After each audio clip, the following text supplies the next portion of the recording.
Afternoon, everyone. Thank you all for joining this webinar.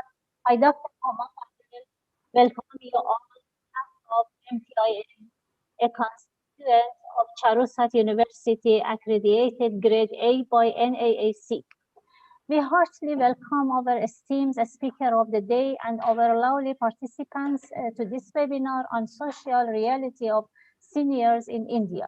India is currently home to over 100 million elderly people.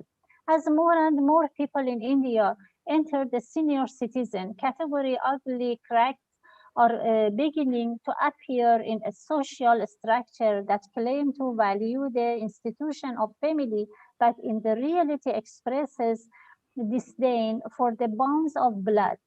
The elderly in India are much more vulnerable because of the less gov spending on social security system. Senior citizens allowed to travel on a concessional price on railway. The general concern of the elderly include lack of the financial support for livelihood, emotional support from their children.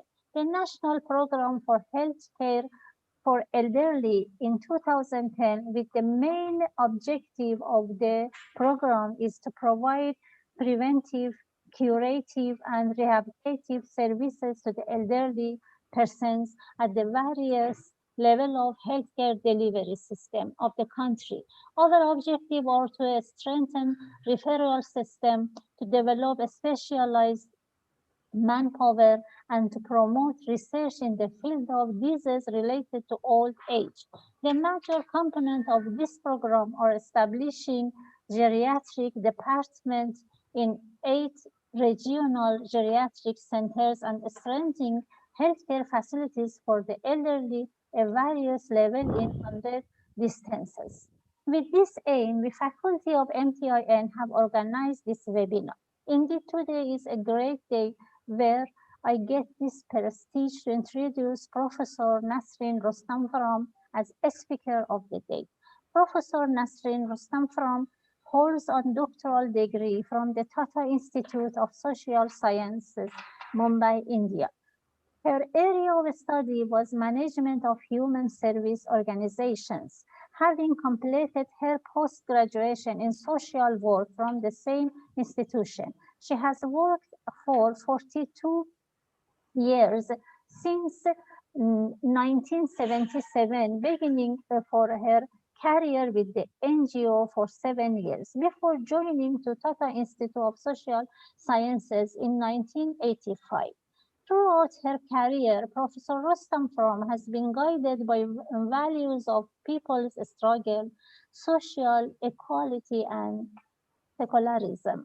During her period in academia from 1985 to 2020, Professor Rostam From has been associated with adult learning, curriculum building, designing training, and capacity associated with adult learning with building program for the social corporate and public sector domains. Her substantive areas have been community health, educational technology, gerontology, and social aspect of geriatric care, leadership program for women, mental health, organizational behavior, and people skills. I would like to have this opportunity to welcome Professor Rostam From and request her to enlighten ourselves with pool of knowledge on social reality of seniors in India.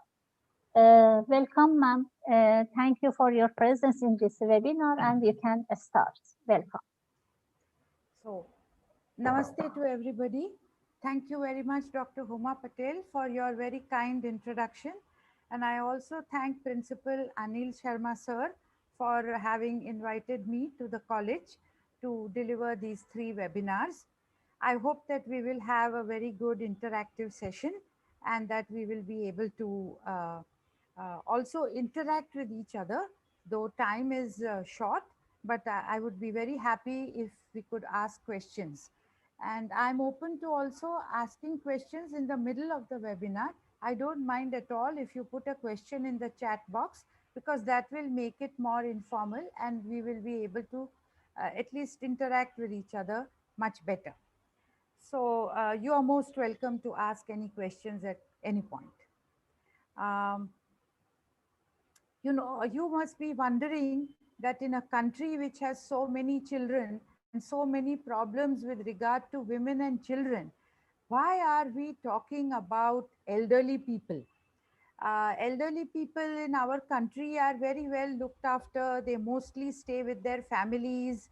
And we believe that in our culture, in our Indian culture, we always look after the elderly and that they do not have any problems. But when you study this subject, you find that this is not always true. There are many issues of senior citizens which families are not able to manage. And the reasons are different. It's not always that families are bad or that they want to be bad to the elderly, but there is also the problem of very small houses. There is also the problem of poverty, and there is also the problem of uh, uh, working people. Adults in the home, they may not be there all the time, and many times elderly are left all alone for many hours together. So we are going to look at some of these social realities. We are going to see whether really our elderly, uh, what is the social position that we have, and that is what we will cover today in 1 hour. Yes, what is the social and economic position? So that means what is the social reality of the elderly people in our society, in our country. And in the second session, we will talk specifically about the psychological, social, and the emotional problems that the elderly face. And then in the third session, we will talk about uh, why caregiving is important. And in fact, in this session itself, it will become clear to you that why is caregiving important? Why do we require caregivers? What is the issue? Yes, what is the reality? So my presentation has the title Aging in India, but our topic is social reality of senior citizens in our country. And in that social reality, we are talking of the aging factor that is taking place in our country. So any observations so far? Am I going fast? Is my language clear? Is my voice clear? No issues? No, it's clear, clear. Anything that I need to change? Only your PPT is not sharing. Yeah, no. Now I will start sharing the PPT. So I just made the introduction. Okay. Yeah. Thank you, Dr. Homa. So now I'm beginning to share my PPT.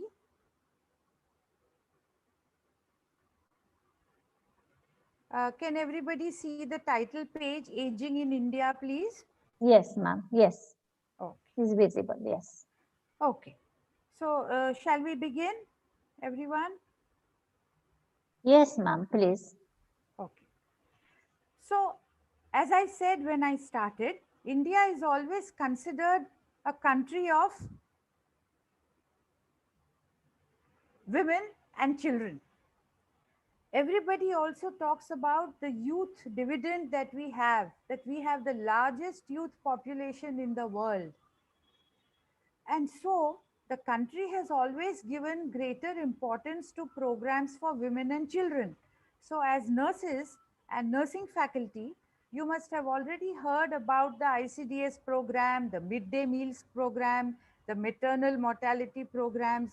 All of these programs concentrate on women and children. But if you look at this slide, please see how the number of Indian elderly population has increased in our country. You know that we have census every 10 years, and in the 1991 census there were 56 million elderly people. In 2001 there were 71. In 2011 there are 100 million, and today we are 10 years later, 2021 exactly, and the census is about to take place once again. And it is estimated that we are going to be at least 130 million. Now, South India has the highest number, out of the total number of elderly. And up to 2051, South India is going to lead. Will have more elderly people than North India. Now, why is this important for us to know that in which part of the country, south, north, east, or west, where are the largest number of elderly people? Because policies are based on demographics. When we know where the need is more, what type of need is there, then we can make appropriate policies. Also, please remember that India is such a large country that what will be suitable for Himachal Pradesh in the north may not always be the most suitable thing for Andhra Pradesh in the south or for Tamil Nadu in the south. So, we have to keep in mind disaggregated data. It is not always useful to look at very large average figures. It is also important to look at state wise data because some of our states are higher in literacy, better in maternal mortality, better in infant mortality, and there are large differences between the states in our country, and we then need to look at it that way. So, the next slide, and this is the reason why we need to give it immediate attention. We are taking the base year as 2005, and 60 plus population from 2005 to 2048, it is going to increase by 4 times more. In 2005, our 60 plus population was 8.4 crore, and we are expecting that by 2048 it will be 33.5 crore. Just look at that figure. Expected increase in 65 plus. So that was for 60 plus. 60 plus is going to also increase 4 times more from 6.4 to 23.9. And 80 plus is expected to increase from 2006 to 2050 6 times more. All over the world, this is the trend. 80 plus population is increasing at a faster rate than even the 60 plus. So, when we look at the elderly, we divide them into three groups. We say that 60 to 70 is the young old, that means the young old. Then we have the middle old, 70 to 80. And 80 plus, we refer to them as the old old. So, even after 60 years of age, there are differences. 60 to 70%, 60 to 70 age group population is often quite mobile. They are still working. In fact, in the central government services, the age of retirement is 65, not 60. But in some of the state services, age of retirement is as low as 58.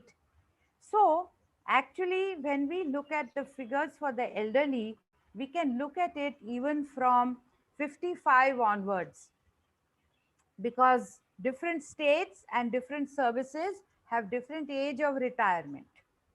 Now, where do these figures come from? So, you must be thinking that I'm trying to scare you or something, but no, no, no, I'm not.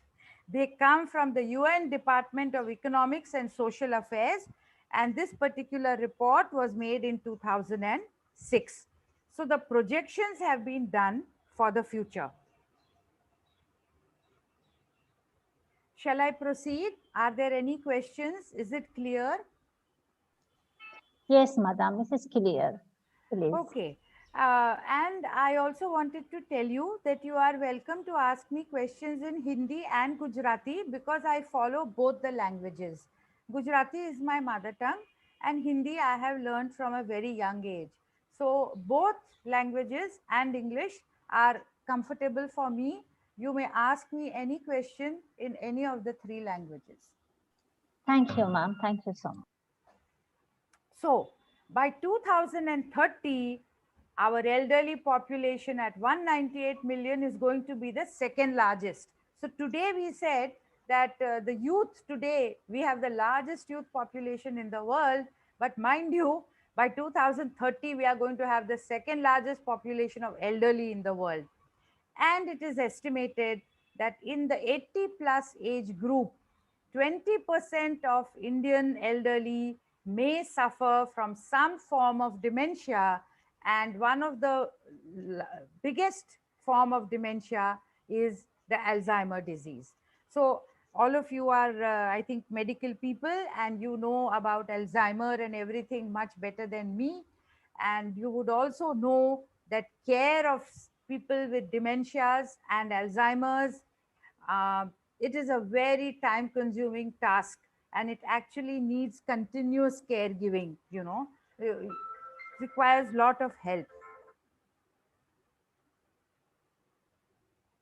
Hello? Yes, I'm in a webinar. I can't speak now. Please call after 6 o'clock. So currently, that means the Indian census of 2011, we said that 8% of our population was above 60. Today, in 2011, we are estimating in this census that it will be at around 10% at least. 9.8 to 10% is the projection. And by 2025, 12% of our population will be 60 plus. I hope that these slides have helped us to understand why it is important for us to start looking at the geriatric population. If we look at it after 10 years, it means that already 2021 to 2031, we will have almost 15%. By 2030, we said that we would have almost 198 million. If you look at the first, I've gone back to the earlier slide. 198 million is going to be our population of 60 plus, and that is not the time. As we say in Hindi, uh, you know आग लगने के बाद कुआं खोदने को जाने का नहीं है. You don't start digging the well after the fire starts. You have to start digging the well. You have to be prepared much before and much in advance. uh, okay, so now the next slide, there's a changing intergenerational balance. So when we look at the demographic social reality, please also keep in mind that there is something called the working population, the child population, and the elderly population.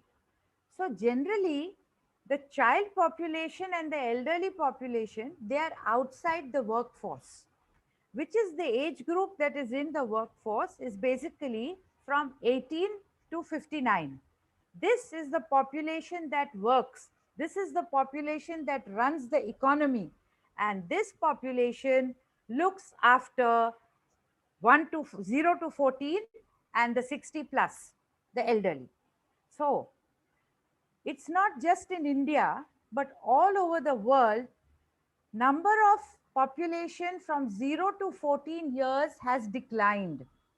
In 1950, it was 34.3, but by 2000, it became 30%, and by 2050, number of children in the age group 0 to 14 is expected to decline. So, it is important for us, it is very important for us that we have looked after our children. Infant mortality rate, child mortality rate has come down in our country. And because it has come down, more people have entered the stage of youth. And that is why we have a large youth population. However, this youth population is going to become an adult, and the adults are going to become the elderly. All of us know कि दुनिया ऐसे ही चलती है. You move from child to youth, youth to adult, and adult to elderly. So when this population in the next 15 years enters the elderly population, in next 15-20 years, we have to start preparing from now. We cannot start preparing to after another 10-15 years. The time to start preparing is now. In 2050, proportion of 60 plus and those below 15 years will match each other. Now look at that.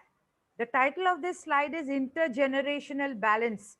So how do the generations balance themselves? So in 2050, 60 plus and below 15, that means both the groups who are not in the workforce below 15 need to be supported for their education, for their food, their nutrition, their medical necessities. And the same thing, 60 plus or 65 plus, they also need to be supported because they are not full time workers in the economy.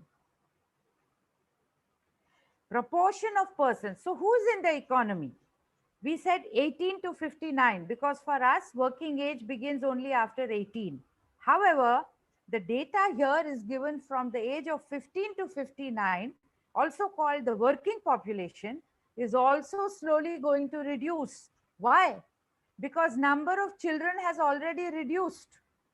Number of children in 0 to 14 has already reduced to 30% in 2000. Now we are 11 years later. In 2011, it has further reduced. And by 2050, we expect that it will be 21%. So lesser the number of children, lesser the number of youth, obviously, and then lesser the number of adults. So the working population is also declining, and already in Europe, the impact of this has been felt. And where has it been felt? Many of the countries in Europe, France, Norway, Denmark, Sweden, all of the developing countries have gradually started increasing the age of retirement. Earlier, their citizens used to retire at 58 and 60, and now they are asking them to work up to 65. Why?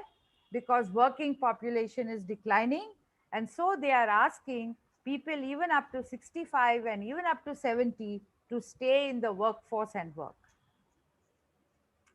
Now, again, so the situation that we are facing is not only for us, it's a worldwide international situation. So, India's social reality is also the international social reality. So, now, further to that point, there are other two realities which are also international and they are Indian, both. The first is there is a progressive demographic aging of the older population. So, this is what we looked at so far. You know, you saw how 80 plus is increasing faster. 80 plus population is increasing 6 times more, whereas 60 and 65 plus populations are increasing 4 times more. So now, progressive demographic aging of the older, the whole world is becoming more and more old. In other words, if you have to put it very simply, we can say that the whole world is becoming older. Feminization of aging is the second thing that is happening everywhere. And in the next slide, we are going to look at what this means. So, progressive demographic aging means the 80 plus is the fastest growing group. Worldwide, by 2050, 19% of the population is going to be 80 plus, not 60 plus. Please look at the slide again. 80 plus, 19%. And in India, 15% are going to be 80 plus. As age advances, all of us know, and you being medical people, you know very well that individuals needs change. Normal activities of daily living, bathing, dressing, eating, they may need support. Instrumental activities of daily living, IADL we say, for example, shopping, cooking, telephoning, money management, traveling alone, all of these may also need support. What has happened today? The digitization was anyway coming, and all of us were being told by our banks कि madam आप internet पे account खोलो, आप statement internet पे ले लो, you know. So I myself was feeling the pressure. From last 2-3 years, my relationship manager in the bank tells me, You can do this on the net. You can do this on the computer. They said, bring your laptop to the bank once. We'll train you up. So there it is. The pressure, money management itself no longer is my passbook updated on time. They tell me to come only once. They don't want me to write checks. They want me to pay by Google Pay or net transfer or NEFT or RTGS. So all of these things are becoming more and more difficult. Buying a ticket, now there is a machine at which you have to buy the ticket. Earlier, elderly person could go up to a counter and just ask, and that person made the ticket and gave you. Today, if you have to make your own ticket, you have to make your own boarding pass at the airport, and many of us are not digitally savvy. So earlier, if it was difficult, now it has become even more difficult, and the elderly are expected to learn, they are expected to catch up. And somehow the difficulties are a little more, you know. The elderly people can't really be as relaxed as they used to be because change, rapid change is coming. And in that, last 1 year, the COVID made it even more rapid. Even after demonetization, the country told us that we had to adopt more to digital methods of payment. And we were doing it slowly. But then COVID came, and then there was no choice but for us to do it very fast. So today, there are training programs for elderly on how to do online shopping because actually we don't know always. Some of you must be 35, 40, and you must be doing it well. So maybe you are laughing at me and saying कि क्या, what is the big deal? Online shopping में क्या problem है? कुछ भी नहीं, बहुत easily हो जाता है. बट जिसने पहले से किया है उसके लिए इजी है. But what about the persons who have to learn it when you are 68, when you are 66, then you have to start doing these things when you can't go to the shop and you can't talk to somebody and you can't ask and you don't know that, you know, you don't know if this is what you want or how many packets will come in that one parcel. Where are those questions to be asked? How do you find out? Suppose you order an item and then it is too little or too much. Then how do you return it? So, elderly people have many questions. So, I'm taking the example of something as simple as online shopping. And I'm saying that people today require help because digitization has expanded so fast. But what does this mean? It means that if you cannot do your normal activities of daily living, bathing, dressing, eating, etc., and for instrumental activities also you require help, yes, escalation in demand for long term care because now people are living longer. When they live longer, obviously the, the caregiving also is for longer. So earlier, life expectancy after the age of 60, 65, people expected that they will live for another 10 years or 12 years. Today, it is expected that people will be living for 20 to 25 years more after the age of 60. The longer you live, sometimes there are greater chances that you will require some kind of care. And health wise also, the data tells us, and maybe many of you already know this, but I have to also say it in this session. The data tells us that that people above the age of 80 generally have two or more morbidities. They may have diabetes and hypertension, cardiovascular disease and hypertension, diabetes and arthritis. So above the age of 80, two or more comorbidities exist. This also makes it difficult for elderly people to completely independently look after themselves and they begin to require help and care. Now we are going to look at the second point that we mentioned, feminization of aging. What does this phrase mean? It's a sociological phrase which means that there are more women elderly than men elderly. Why? Mortality rates among men are higher, hence, there are more older women. You see, men tend to go out more, they work more in risky occupations. So, death among men is higher than among older women. Now, please look, we are talking of the elderly. Please don't think of amniocentesis. There are less girl infants than boy infants. When you look at the infant sex ratio, you find that there are more boys because, very unfortunately, in our country, female abortion, female infanticide, abortion of the female or the girl child has become rather a very bad social problem, extremely bad social problem. So you have more male children than female children. But when you look at the older age group, the opposite is true.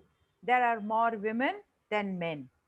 The second reason is men are generally older than their wives. So naturally, they tend to pass away earlier.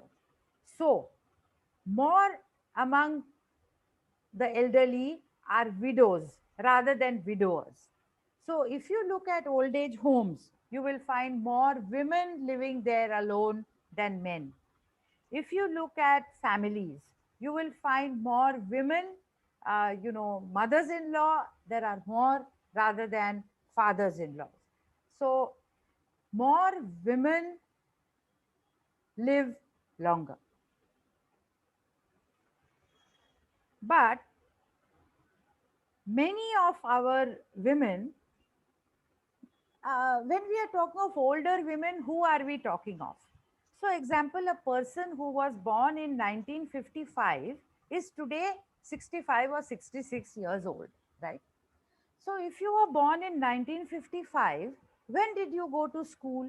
You must have gone to school in 60s, 62, 64, and you may have completed your schooling by about 1970 or 71 when you would be about 16 years old. So, what was the literacy rate in the 1960s? Less girl children were in school, obviously. Today, our literacy rate has improved. Today, more girls are going to school.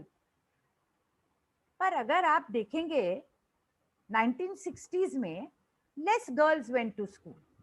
So there is more illiteracy among older women because today the child who did not go to school, the girl child who did not go to school in the 60s, is today the old lady in her 65s. And what has happened? She is illiterate or very little literate or went to school only up to third or fourth standard and then lapsed into illiteracy. Because research tells us that if you study only up to the third or the fourth, you tend to forget your reading and writing. At least if you study up to the seventh or eighth standard, you can remember and do a little reading writing till late in life. But those who drop out in second or third standard, they don't remember reading writing also. So women have less access to skill formation since they never went to school, they haven't picked up any other skills, no education. Healthcare is limited for them. We already talked about the neglect of the girl child, and other sources of public and private support are also limited because women in those days, they never owned property, they didn't own bank accounts, they didn't even sign in their own accounts. Some of you, probably younger people, you may ask your mothers or your grandmothers and they will tell you, women today who are 66 or 70 will tell you that they never went to the bank, that they never signed for anything. Money was put in their hand saying, okay, here is 250 rupees, now run the house for the month. So they never thought of independence, economic independence. Slowly, this has grown. And if I'm talking of this problem for women who are today 65, What about the problem of women who are today 80? That means they were not born in 55, but they were born in 1940 or 1945. And today they are 70, 80 years old, and their problem of illiteracy and dependency is even greater. It's much more. So, concerns of the oldest old are primarily concerns of older women. So, in geriatric care, in gerontology, when we say the oldest old 80 plus requires care, who is there in the 80 plus? There are more women than there are men. And problems of these women are very, very important and in a larger number. So here come the numbers. What is it in India? Okay. So in the older age group, 60 plus, for every 100 women, there are 91.8 men. In which group? In the 60 plus group. Now look at the women in the 80 plus group. For every 100 women, there are 81.8 men. The number of men has gone down. It means there are more women in the 80 plus group compared to the men. As a percentage of all elderly, it comes to 52% of all elderly are women, and here 55% of all elderly are women. So there are more elderly women all put together, whether you say 60 plus or whether you say 80 plus. But in the 80 plus, they are even more than in the 60 plus group. Any questions? Should I stop for a while? No, ma'am, it is very nice and clear. Please It continue. it is quite clear. Is it fast? Is it too fast? No, no, it is Okay. all right. Yes. Okay. So now we are moving away from the numbers. All of you must have thought that, we are just looking at numbers, how many percent all the time. So now let us look at the social side of the social reality. Yeah. So there are four things that well-being of the elderly depends upon. What are these four? Labor force participation. What does this mean? This means how many women participate in labor. That means in work. So here labor doesn't mean delivery. It doesn't mean prasuti. What it means is work. Okay, shram. Labor as in shram. So labor force participation. How many women work? Where do they work? What kind of income do they earn? This is important to understand. Literacy. How much are men and women in the elderly 60 plus age group? How much literacy do they have? How much not? And if they have literacy, what are the skills that they have picked up? Another indicator of well being is the marital status. How many couples live together till what age, and how many become dependent on their children, as single parents. And the fourth thing is, what is the health? Now, it's not enough just to live. Okay, you are living longer, but what is the quality of your life?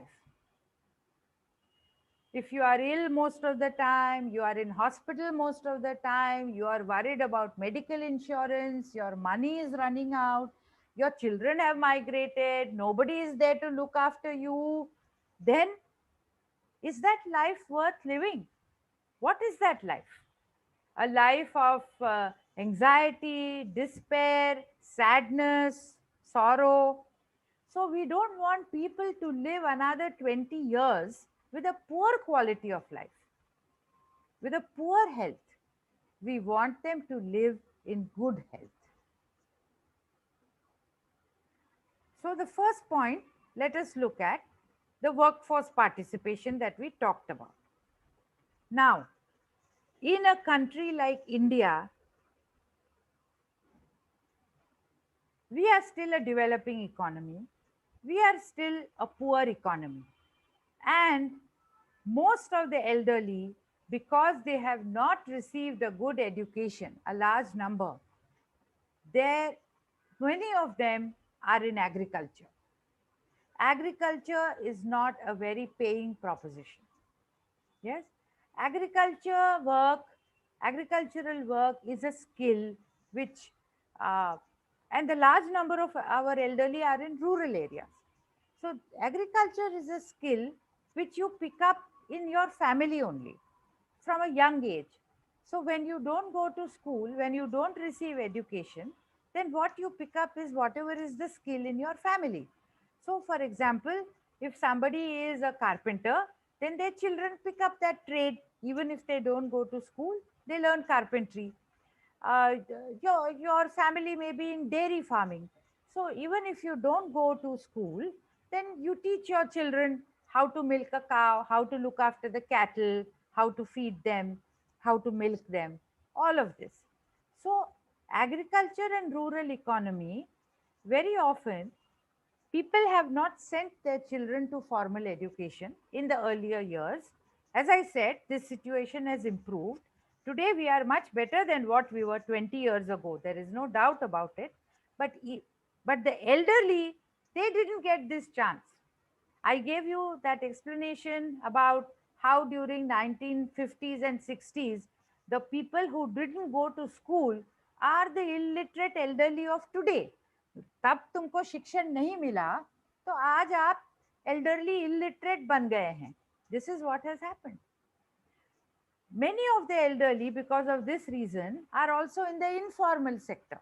So we know that the formal sector, if you work in banks, in offices, in government occupations, etc., then you have unions, you have your rights, you work for only certain number of hours in the day, you receive your salary on time, and you also have provident fund, retirement benefits, medical benefits. But in the informal sector, there is nothing. It is the unorganized sector. There are a few laws for the informal sector. Minimum wages have to be paid, but otherwise there is no security like medical allowance, like provident fund, gratuity. Nothing is there for these elderly people, and many of them are in the informal sector because of their lack of education and skill. And in the labor force, there are more males than females. For every 61 men in the country, there are only 19 women who are working. And rice cultivation in agriculture is the only occupation where there are more elderly women than men. I just wrote it down because I thought it would be interesting, because rice cultivation is very arduous.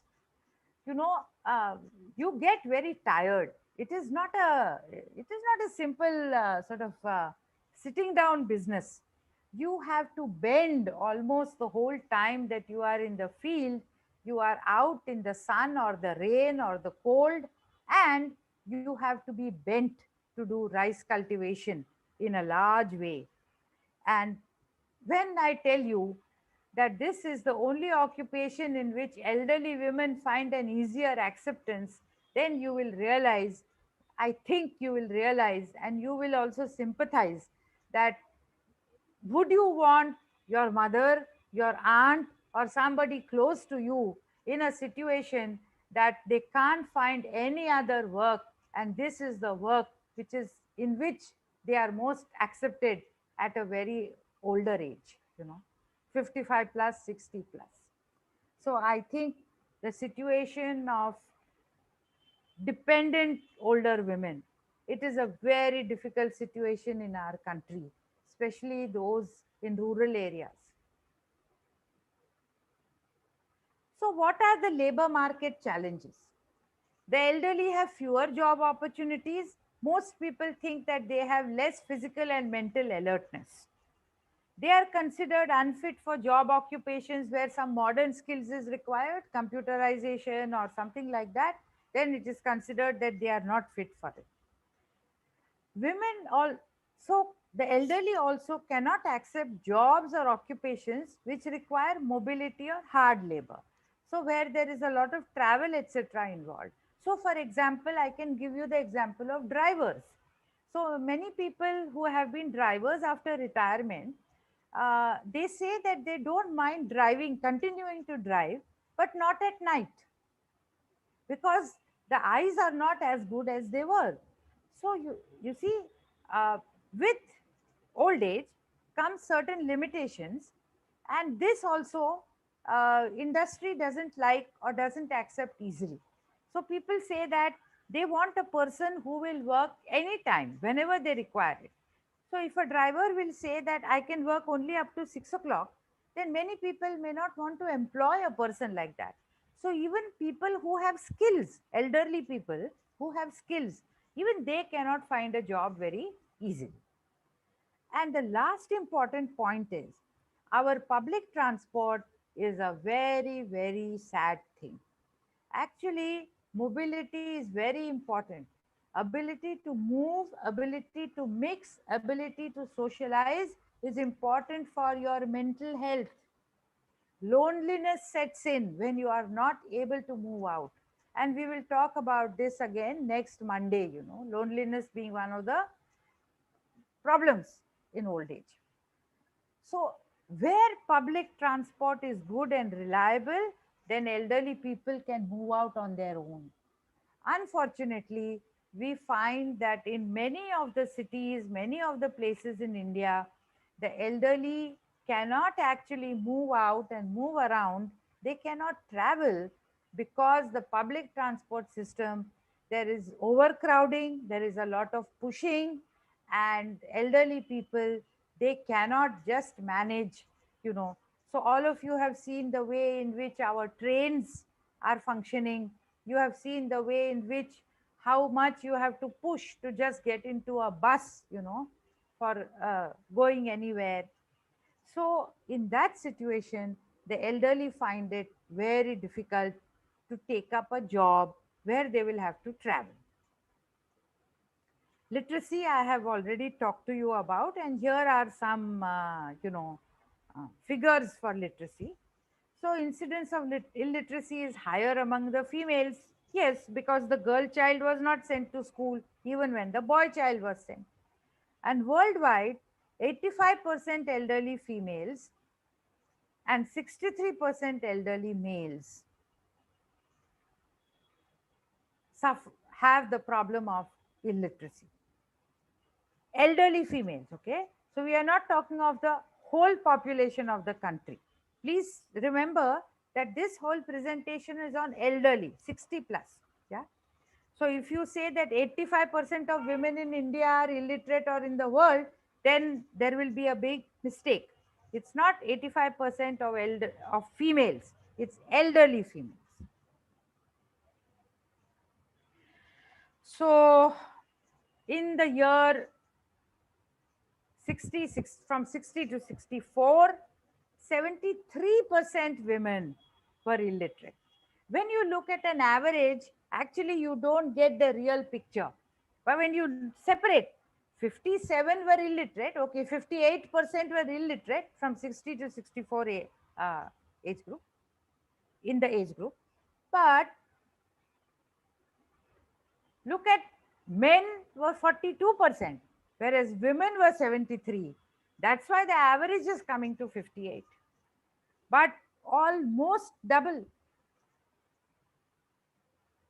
women are illiterate. In the 65 to 69 age group, 46.6% men were illiterate, whereas 77.7. As the age goes up, see, 70 plus, 81.5% women are illiterate. So these are literacy figures. Generally, we don't see this only for the older age group. So year doesn't mean 1960. It means the age. I think I should have written age over there, not year. Yeah. So 60 to 64 aged people, 73% women are illiterate. From 65 to 69 years, if you see, 77.7, almost 78. And when you look at 70 plus, 81.5% women in our country are illiterate. Marital status.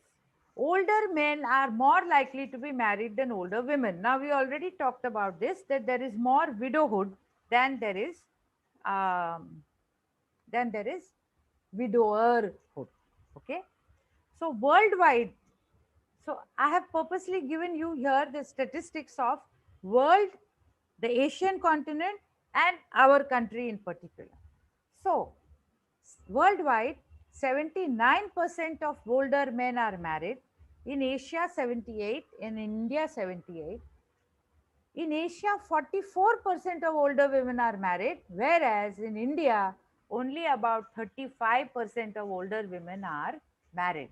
That means that means 65% of older women tend to be widows.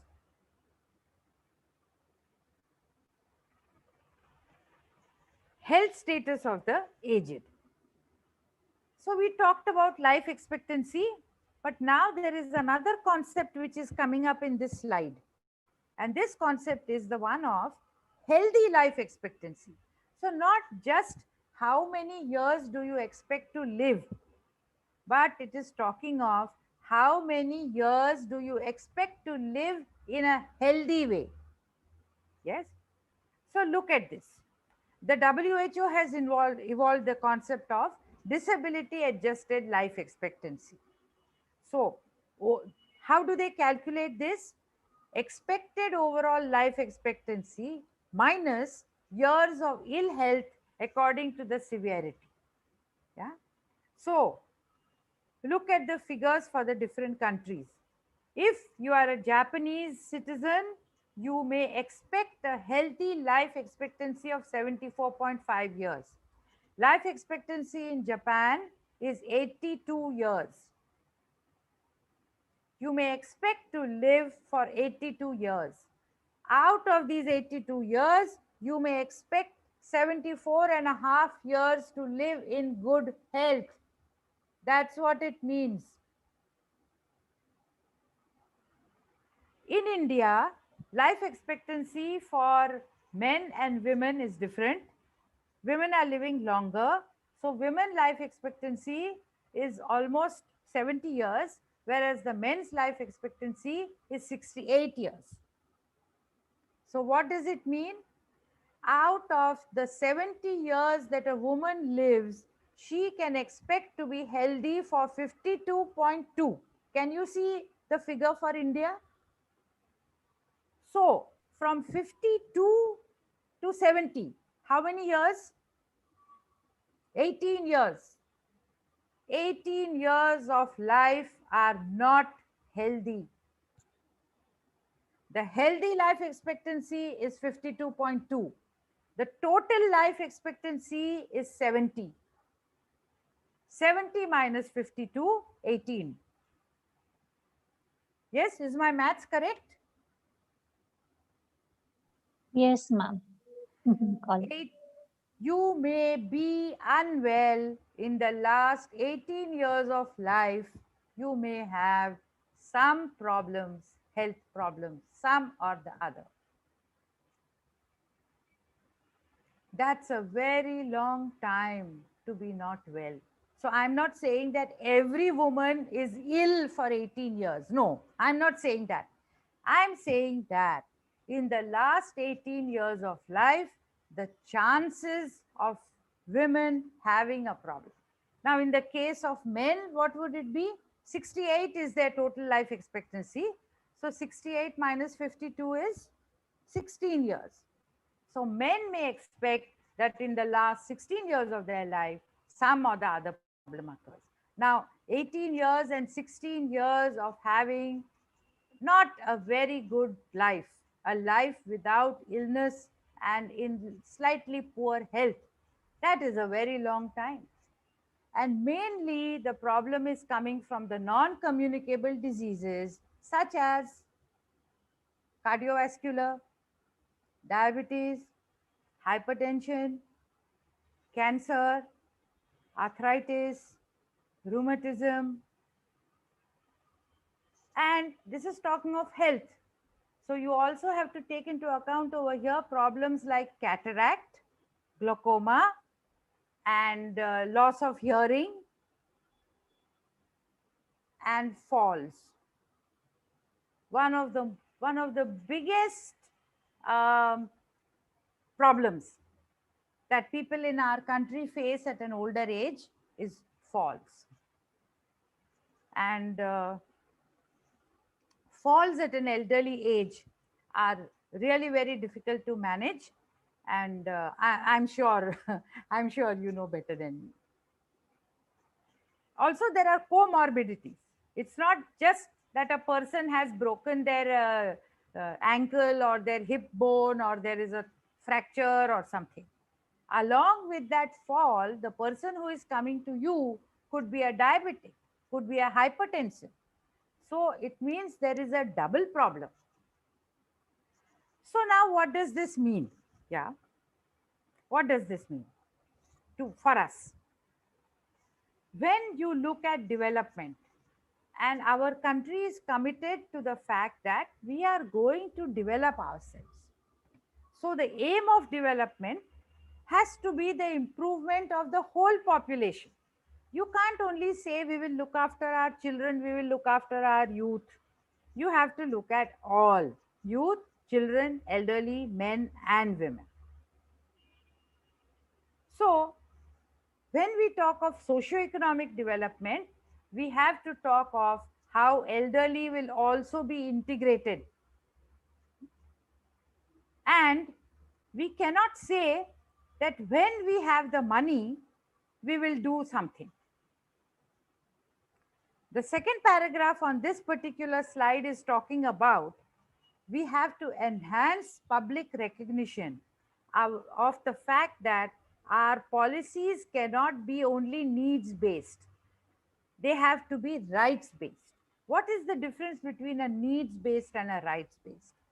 A needs based means who requires, when they require, they will get something.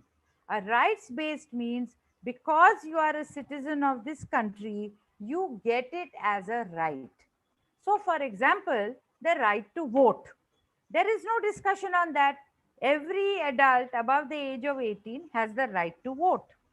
Secondly, the right to appear before a court of law or to take a case there.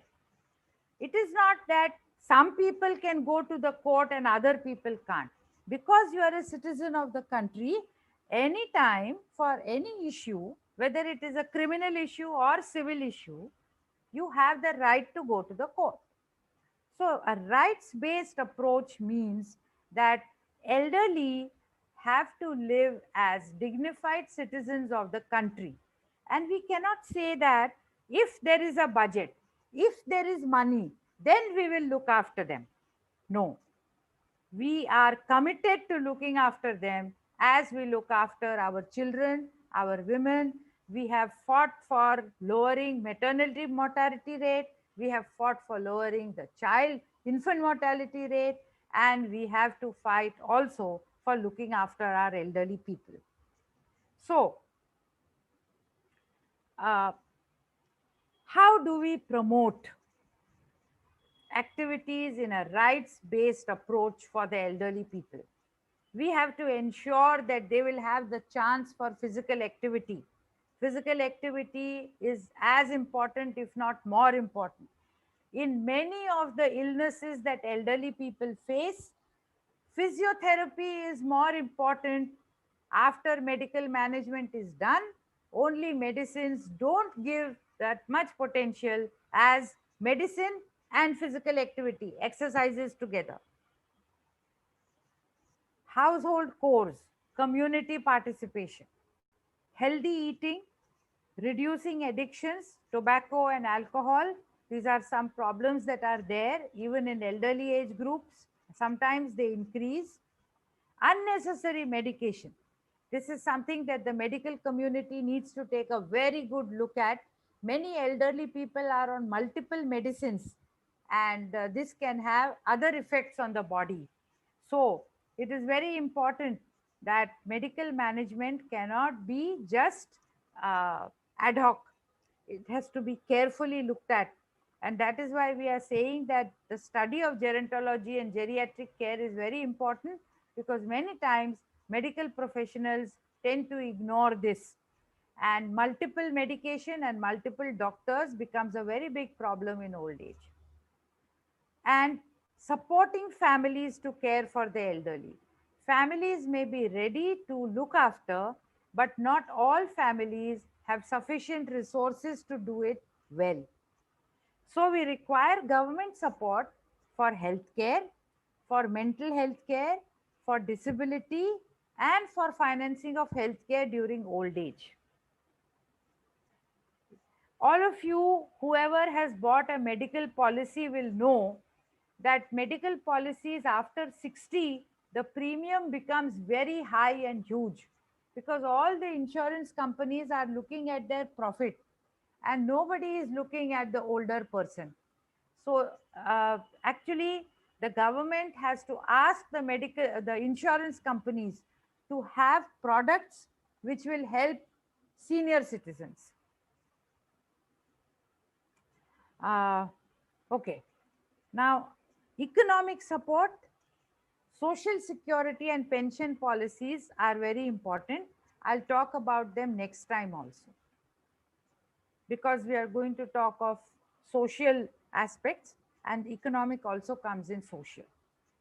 The physical environment, housing and transportation, we have talked about these two things. You know, in the city of Bombay, there are some daycare centers, and all those daycare centers for the elderly, not for children, not Palnagar. I'm talking of daycare centers for the elderly. So if there is no transportation, it is almost impossible for the elderly to go to that daycare. Why? Because families themselves, the son, the daughter-in-law, the daughter, the children, everybody is rushing for their own work in the morning. Who is there to take the elderly person and drop them to school? If at all, the older people in the family, they are dropping the children to school. So the elderly person, in fact, is almost totally neglected as far as going out is concerned. And it has also been seen that elderly people are taken less to the doctor because their children don't have enough time for them. Very often, elderly people are told to look after themselves. હવે કઈ ઘરની દવા તમે કરી લો, કઈ ઘરમાં હોય તે આપણે કઈ કરી નાખશું, you know, have a little hot milk with haldi, something like that. So if a child is unwell, child will be taken immediately to the doctor. But when elderly people are unwell, they are asked to wait 3, 4, 5 days. And very often, only if there is fever, continuous pain, only then people find the time to take them to the hospital or to the doctor. Support for rural elderly. So, migrant elderly, emergency and disaster situations. We have seen that elderly people suffer the most in these situations, because in both these situations, whatever relief that comes, the able bodied are, taking that help first. They are taking it earlier, and they are the ones who are able to rush. So, actually, in all emergency situations, we have to make separate provisions for the elderly people. They are not able to stand in a line for long time, and they are pushed around by people who are more hale and hearty. And older people, they don't get their food ration. Sometimes they don't get, suppose there is a distribution of medicine or food or any relief material. Suppose to make a hut, they are giving bamboos or plastic. Elderly people are not able to carry the bamboos and the plastics, and the young people quickly take and go away. So, in emergency situations and in disaster situations, the elderly require more care. This is the slide that I was referring to. Now, the second last slide. I know it is 12 minutes after 4 o'clock, and I will end in 3 minutes. Please don't worry. So, what is the social setting that is required?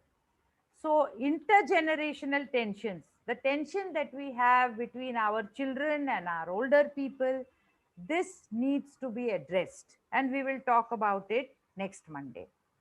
Education and literacy is very important because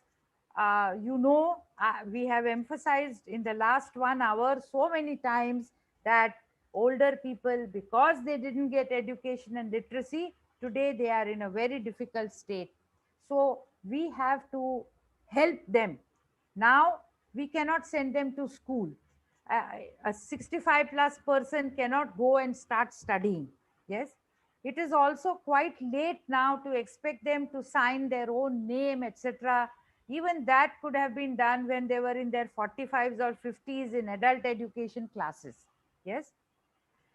So, education and literacy is something that is extremely important, and we have to give it enough time. Neglect, abuse, and violence. You may have heard of a phrase called elder abuse. And we in our country, we look up to our older people, we respect our older generation, but unfortunately, even in our country, we find that there is abuse and neglect. Like I just gave you the example that children delay taking their parents and grandparents to the doctor, you know, that is also a form of abuse. They also do not give them economic independence. Many times, elderly people, even to buy a supari or a pan, they have to ask for the money. That also, in a way, is a form of abuse only. And then violence. Older people are actually beaten. Yes, many times younger people are beating older people in the family.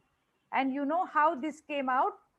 This came out from the mouth of small children. When the small children were in class, they told their teachers about it. Because to a child of 5 or 6, whatever the mother or the father does, they don't criticize, they don't think it is bad. So they think. So little children told their teachers, today Dadi was behaving badly, so Papa hit her. So, it came from the mouths of small children, and we don't believe that in our society, sons and daughters can hit their parents. But yes, I'm very sorry to tell you that it is actually happening. And the elderly are not talking about it because they are ashamed. They feel so bad to tell anybody in society that they are suffering like this. And the last thing is the right to honorable death. This is something which is a very big debate, controversial. Euthanasia, you are all medical people. You know what is the meaning of euthanasia, what are the implications. The medical profession is committed that we have to make a person live, we have to save life. So euthanasia involves that if a person asks, that they wish to live no more, can they die by the hand of a doctor or their own hand? And this is something which is a very big debate. On the other hand, there are people who live and survive on ventilators for months and years together. Is that also any way of living? So there is no easy answer to this, and it's a matter for discussion. So, on my last slide, what have I said? In our society, youth, Javani, is always extolled. All the songs that are written are about, how youth is the happiest time of life, and that is the time when you can have fun. And, old age is a curse, old age is a problem. This is how people talk.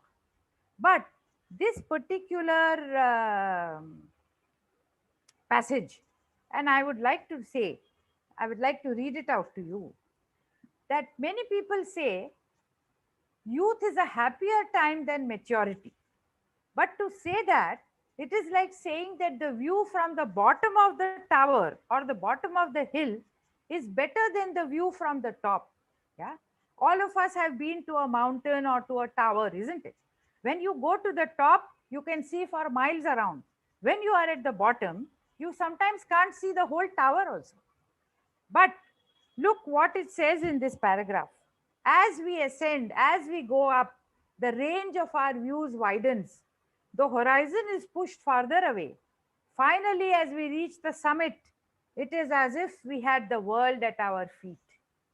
So, it is not really necessary that because you grow old, life always has to be bad and difficult.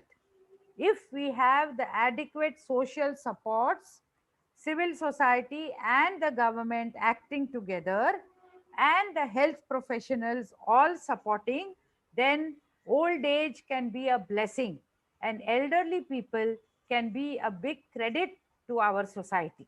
They are not a burden, they have many years of experience to give, and they have much knowledge to contribute. So, how can we make use of this? This is up to us, this is up to our society. And that is why today, as we complete the first session of our three-part webinar series, we have to say that it is time for us to start preparing to see that our elderly will live in a much happier state than what they have lived so far. And the numbers are increasing very fast, and our preparation has to keep pace. We cannot wait and say, after 10 years we'll see, after the number increases we'll see. No, infrastructure has to be prepared from now, and a policy has to be made from now. Earlier the better. This is what I would say. And with that, I come to the end of our first session. Thank you for giving me 20 minutes more. I'm sorry, but we just needed that, we should complete this part. Then next time we take up the second part. Thank you, ma'am. Please, if possible, you make Ankit sir as host. Then we can turn on our video. Otherwise, we cannot turn on our video. Oh my goodness, you can't turn on. Just give me 1 minute only. Okay, it is done. Ankit sir is the host. Okay, Ankit sir, I can open my video. Okay. Thank you, ma'am. Thank you for such an enlightened session. Indeed, it was a thought-provoking of session.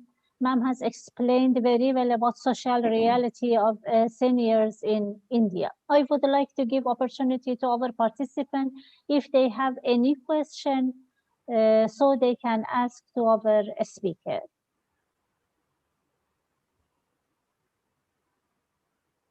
Any participant, dear participant, if you have any question, you can ask the Professor Nasreen. Yes, and you can ask in any language, as I said. There is no problem. Yeah.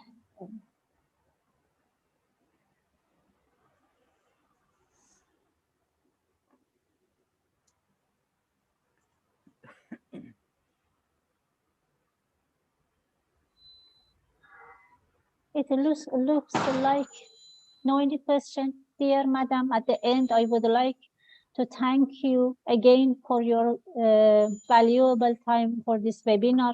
I'm sure that today all the participants in this webinar will make the most of use and enjoy of your specialized and practical lecture. We have shared the link of feedback in the into the chat box. All are requested to go through the link and give your valuable feedback. Once you will submit your feedback, you will get your e-certificate. This link is active only for a short period of time. It looks like we cover everything. Thank you for participating in today's webinar. We hope to see you in upcoming webinar. Now I would like to share and introduce our next webinar with Professor Nasreen Rostamfaram, which will be held on next Monday, 25th January 2021, with the topic of social and psychological well-being of the elderly. That we want to share it. Which one? Your next webinar, ma'am. On next Monday? Yes, next Monday, 25th. Yes. Yes. Yeah, I am sharing it with participants. You're sharing the Next webinar with participant, ma'am. okay. I invite them to attend this webinar, Yes, physiological and emotional issues of senior citizen is going on 25th January, next yes, Sunday, next, excuse me, Monday, from 3 p.m. to 4 p.m. yes. Uh, yes, I thank can you. I can see your screen, Dr. Y- Homa. I can see. Yes, yes, ma'am, yes, yes. Uh, Okay, excuse me. Thank you all for your time. Have a nice time. Stay safe and healthy. I can tell bye to everybody. Stay safe and healthy. Bye. Okay, ma'am. Thank you so much. Thank So you for Homa, your time. any suggestions? Can I make it better? Ma'am, mm, we for next time we request our Ankit sir request to sharing your PPT from here if it's possible, because little framework is different here. It's completely should be same over practice and trying. This should be like that. Download in advance, then sharing from your laptop, your desktop only. So next time I can download and keep it on my desk. Yes, Okay. yes, yes. And But and but I would like to handle my PPT myself yeah, because yeah, then I know the speed. yeah, And yeah, yeah. saying next is very irritating in the head Sure, sure, because sure. when I'm speaking, I'm used to operating it myself. Yes, yes, sure, sure. I am also like this habited, no problem. Okay. But we try to So saving our time properly. what was the problem today because there was no download? What was the problem? Nothing, only the shape was not according to our framework, our university. Only that. Uh, Don't worry about that. There is no, no, the participants could understand it well, isn't it? yes, And the ma'am. writing also came clearly, isn't it? Yes, yes, yes, Yeah. yes, sure. So you already have my slides. Yeah. So do you want to share them with the participants? Yes, yes, we will share. Yes. If you like, if you let us, we will share. Yeah. Can be used for teaching. What is Okay. that? Thank you, ma'am. Can I tell you bye Yes, and see you later yes. Thank next you time? very much, Mr. Ankit. Thank you for your support. Thank you. Welcome, ma'am. Thank you. Bye. Thank you. Thank you, Dr. Homa. Thank you very much. Thank you. Welcome.